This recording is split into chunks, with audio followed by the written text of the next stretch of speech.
देखिए बच्चों, इधर ध्यान दीजिए। मैं प्राथमिक विद्यालय गदाई में बात कर रहे हैं भाग। भाग आप अच्छी तरीके से जानते हो? हाँ। भाग करना जानते होगे, है ना? देखिए, इसी भाग को मैं तुम्हें नए तरीके से बताने की कोशिश करता हूँ। ठीक है। जो थोड़ा सा हटके।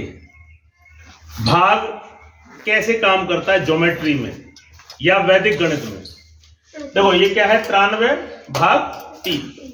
भाग कितने का लगाना है? 3 है ना? तो सबसे पहले आप 3 लाइन कर लो। ये समझ में आई? अब यहाँ देखिए, जिसमें भाग 93 है, 93 में पीछे कितनी संख्या है? 3। तो इसको काटिए 3, 1 2 3 जगह लाइन कटनी चाहिए। अब ये कितना है? 9। तो थोड़ी सी जगह छोड़कर 9, तो 9 बार कटनी चाहिए। 1 2 3 4 5 6 7 8 9। बात समझ में आई? जितने से भाग लगाना है, आप इस तरह के वर्टिकल लाइन खींच लो। 3 1 2 3। फिर जिसमें भी भाग लगाना है, इकाई अंक क्या है? 3। तो इस लाइन को काटिए ये, और उसमें कितनी जगह कटनी चाहिए? 1 2 3। फिर आगे दहाई का अंक क्या है? 9। तो 9 बार कटना चाहिए। तो एक बार ये, तो 1 2 3 बार कट गया। दूसरी लाइन खींची 4 5 6, और तीसरी लाइन खींची 7 8 9। यहां तक बात समझ में आई? अब ये देखिए कितनी लाइन है, ये इनको गिनो। लाइन 1 2 3, और यहाँ लाइन कितनी है? 1। इसका भाग करोगे आप परंपरागत विधि से, तो 31। ध्यान दो बच्चों। देखिए, आपको बोर्ड पे एक सवाल दिखाई दे रहा है ना? इन संख्याओं को जोड़ना। तो देखिए, यहाँ पे इन संख्याओं की विशेषताएं, संख्याओं की विशेषताएं। ये ऐसी संख्या जो 3 से बनी हुई है। 1 बार 3 से, 2 बार 3 से, 3 बार 3 से, और 4 बार। इनको जोड़ना है। तो इनको जोड़ना कोई बड़ी बात तो है नहीं। आप जोड़ना जानते हो ना? पहले सबसे बड़ी संख्या लिखते हैं हम, 3 3 3 3। फिर ये छोटी वाली, फिर ये 3 3 फिर ये। इस तरह तो आप जोड़ते ही हो। 3 और 3 6, 6 और 3 9, 9 और 3 12। आवाज नहीं बेटा, आवाज नहीं। हासिल 1।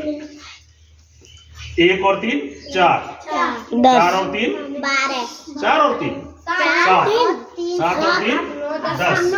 हासिल 1।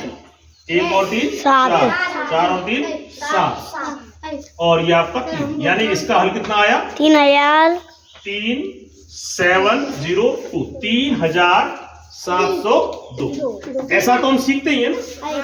अब देखिए, इसी चीज को मैं एक अलग तरीके से सिखाने की कोशिश करता हूँ।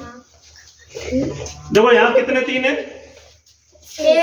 1। यहाँ कितने 3 है? 2। यहाँ कितने 3 है? 3। यहाँ कितने 3 है? 4। ठीक है। और ये संख्या किस संख्या से बनी हुई है? 3 से। उसको हम 3 से यहाँ गुणा कर लेते हैं। ठीक है। अब देखिए, किससे बनी हुई है? ये 3 से।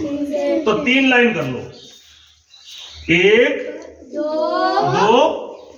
और 3।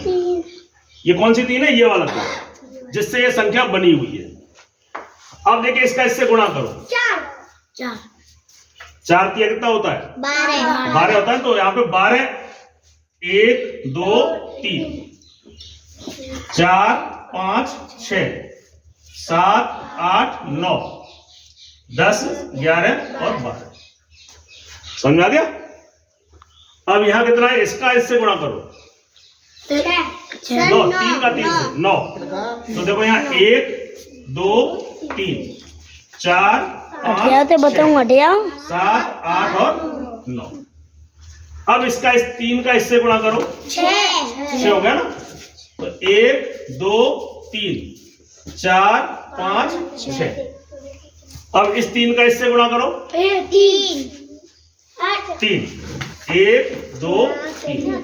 समझ में आया आपको? यहां तक समझ में आया? अब देखिए, ऐसे गिनो।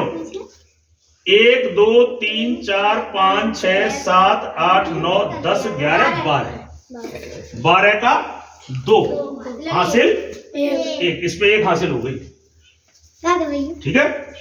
अब 1 2 3 4 5 6 7 8 9 और एक 10 का 0 हासिल 1 1 2 3 4 5 6 7 और यहाँ पे 1 2 देखो मिलाओ हाँ गया आ रहा 3 7 0 2 यानी कि 3702।